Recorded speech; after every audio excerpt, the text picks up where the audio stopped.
Bonjour tout le monde, bienvenue dans cette nouvelle vidéo des bases d'algorithmique sur un nouveau type de structure itérative aux boucles, la boucle pour. Commençons par une petite définition sur cette boucle. Il s'agit du deuxième type de boucle dans la partie des structures itératives après la boucle tant que, qu'on a vu dans la vidéo précédente que je vous invite à la voir si vous n'avez pas encore. Car si vous avez bien compris la boucle tant que, vous ne trouverez aucune difficulté concernant la boucle pour. Donc, même fonctionnement, la boucle pour est conçue pour répéter un bloc d'instructions un certain nombre de fois déjà connu. Donc ça sera nécessaire de savoir le nombre d'itérations pour utiliser cette boucle. Sinon, on peut travailler avec la boucle tant que. Maintenant qu'on sait la définition de la boucle pour, c'est le moment de reconnaître sa syntaxe. Alors voici sa syntaxe composée du mot-clé pour, suivi par une initialisation du compteur, A, puis la dernière valeur. Ensuite, le boucle d'instruction F1 pour. Il y a quelques gens qui préfèrent remplacer la flèche d'affectation par l'article partitif de DE.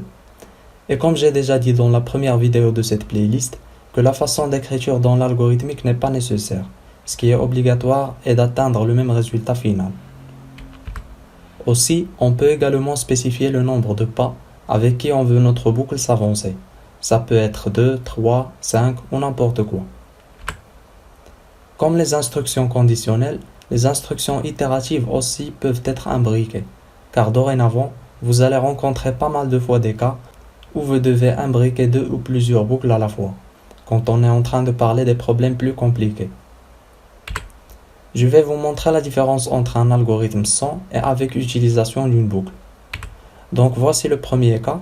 Dans cet algorithme, on veut afficher la table de multiplication du nombre 3. Comme vous voyez, on sera obligé d'utiliser l'instruction écrire 10 fois pour avoir notre résultat. Du coup, pour éviter cette redondance, on va utiliser la boucle pour comme dans cet exemple. Donc notre algorithme sera plus lisible, aussi que ça ne fait pas mal aux yeux. Alors, pour i de 1 à 10 avec un pas de 1, c'est-à-dire incrémentation d'un pas, on va afficher la table de multiplication du nombre 3.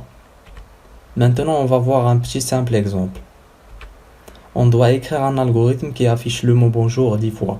Donc c'est un exemple trop facile, vous savez la syntaxe, les mots-clés et tout. Vous pouvez mettre la vidéo en pause et rédiger cet algorithme dans une feuille. Puis suivez avec moi, je vais expliquer ligne par ligne comme toujours.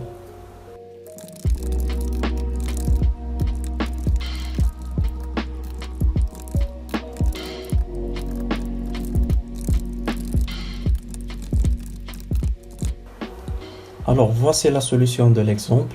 On a un algorithme nommé bonjour qui contient une seule variable i de type entier. Donc cette variable sera le compteur de notre boucle pour. Alors début de l'algorithme, pour i de 1 à 10, c'est-à-dire 10 fois, avec un pas de 1, c'est-à-dire 1, 2, 3, 4 jusqu'à 10. On va afficher le mot bonjour. Et puis fin pour F1 de l'algorithme. Donc je vous ai dit que c'était simple. Cet algorithme ne prend pas plus de 13 lignes. Donc la vidéo d'aujourd'hui va terminer ici. J'espère que vous avez bien compris.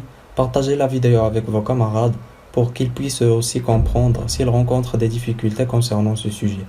Et merci pour votre attention et à la prochaine.